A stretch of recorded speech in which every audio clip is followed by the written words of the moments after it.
Second and 10. Pass is thrown over the middle. It's caught inside the 5 and all the way to the end zone.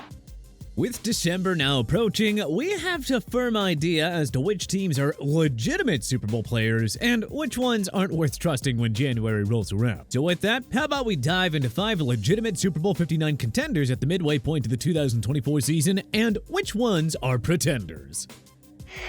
That's right in motion, play action to the end zone, all alone, Amon-Ra St.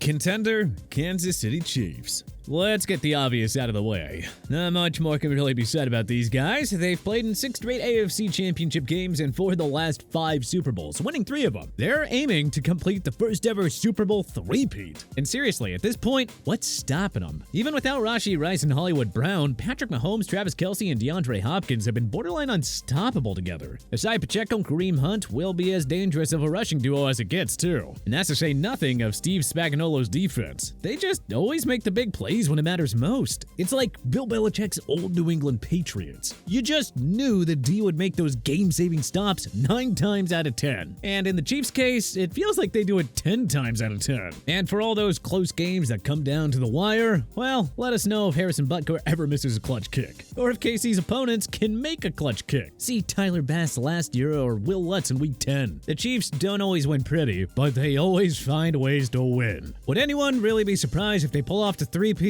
No, I don't think so. Of course not. These Chiefs are a dynasty.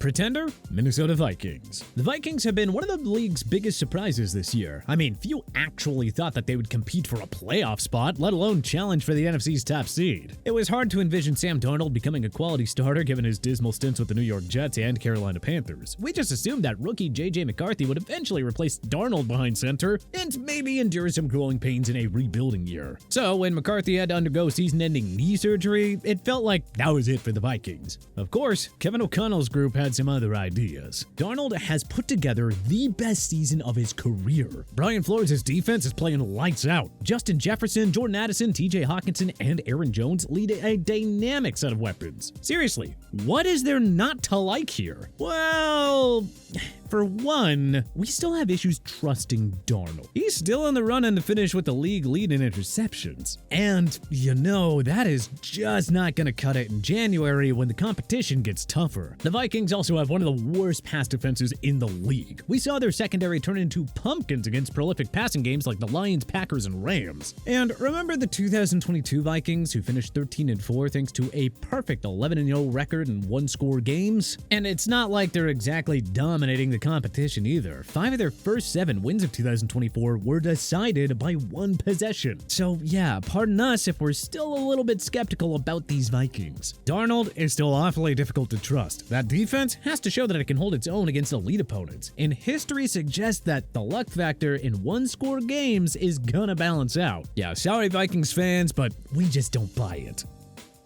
Contender, Detroit Lions. Allow us to get the second most obvious entry out of the way while we're at it. Yeah, there is no question that Dan Campbell's Lions are the most complete team in the NFC. With statement wins over other playoff contenders in the Packers, Vikings, Texans, and Rams, Detroit is easily the conference's team to beat. Regardless of stats, we'd say that they have the best offense in football. Jared Goff is playing like a top 10 QB. They have the best offensive line in football. Jahmyr Gibbs, David Montgomery, Sam Laporta, Amon-Ra St. Brown, and Jameson Williams headline the deepest offensive nucleus in the game as well. The defense remains a top 10 unit, even without Aiden Hutchinson. Honestly, you cannot find a single weakness in this team. The Lions were a couple of non-self-inflicted mistakes away from upsetting the 49ers in the NFC Championship game and even playing in their first Super Bowl. With home field advantage in their grasp, the Lions are looking at an easy path to the big dance. 2 victories at Ford Field against inferior opponents. Alright, it's all yours if you want it, Lions. Go bite off those kneecaps and get it.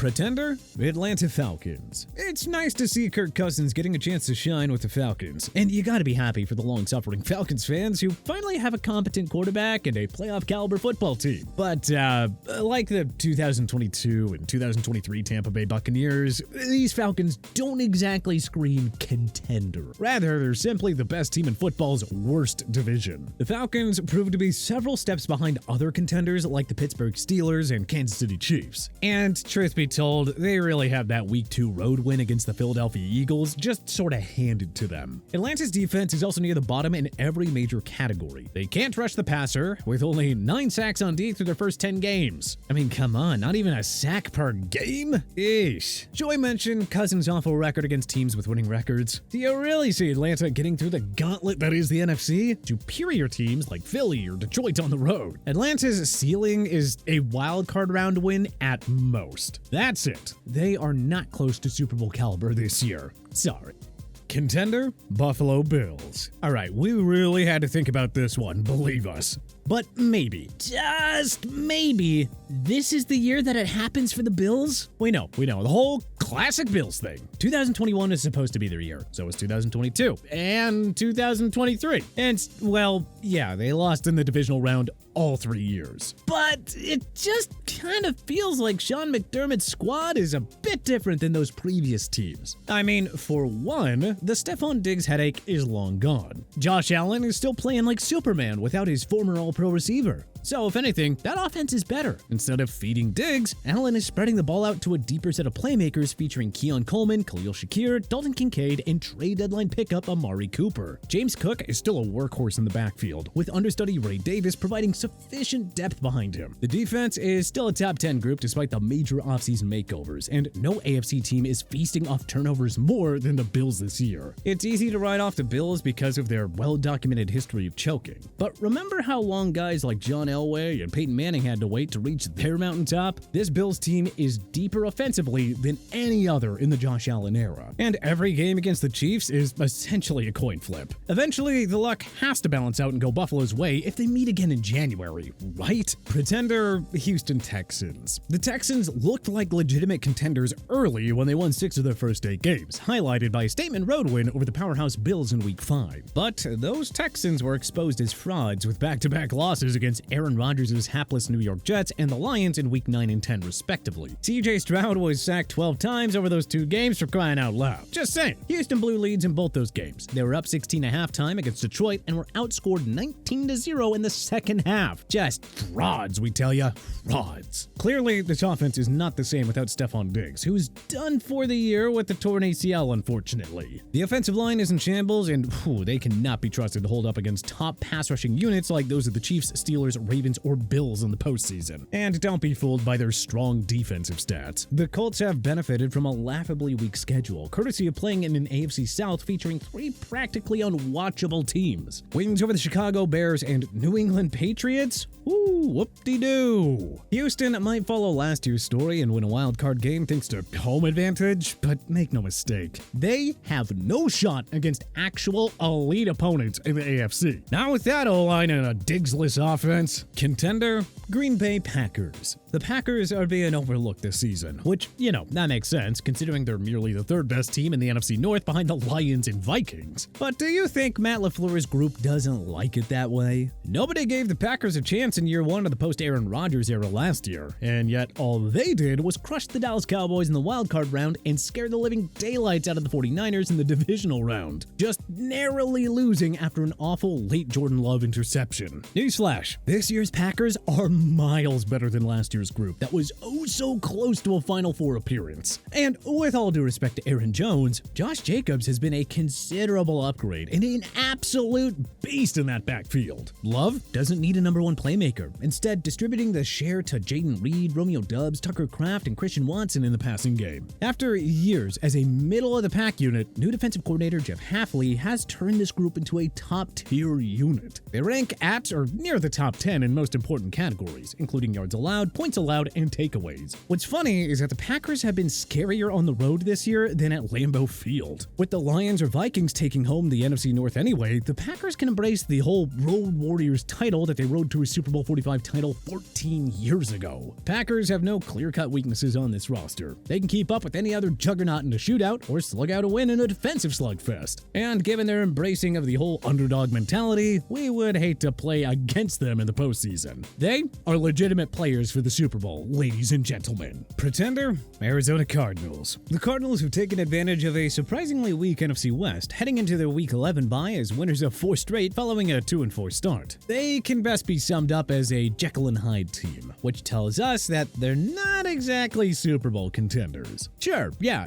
Kyler Murray playing the best football of his career. Yes. James Conner, Trey McBride, and rookie wideout Marvin Harrison Jr. have given Murray the best set of playmakers in his young career too. But we struggle to trust those Cardinals for some pretty obvious reasons. For starters, they're just too maddeningly inconsistent and lost to the Lions, Bills, Packers, and Washington Commanders. You know, 4 clear-cut NFL heavyweights. Yeah, sure, they beat the Rams and 49ers, but those 2 clubs were also without key offensive playmakers, so, you know, make of that as you will. The defense is not necessarily terrible, but they aren't at or near the top in any significant category. Who on their D is keeping opposing coaches up at night for game film study? Buda Baker and no one else? Yeah, that's what we thought. Arizona is just tough to trust because of their hot and cold play and because of their awful performances against elite competition. They might steal the NFC West or even sneak in as a wildcard team, but this group has one and done written all over them. Contender?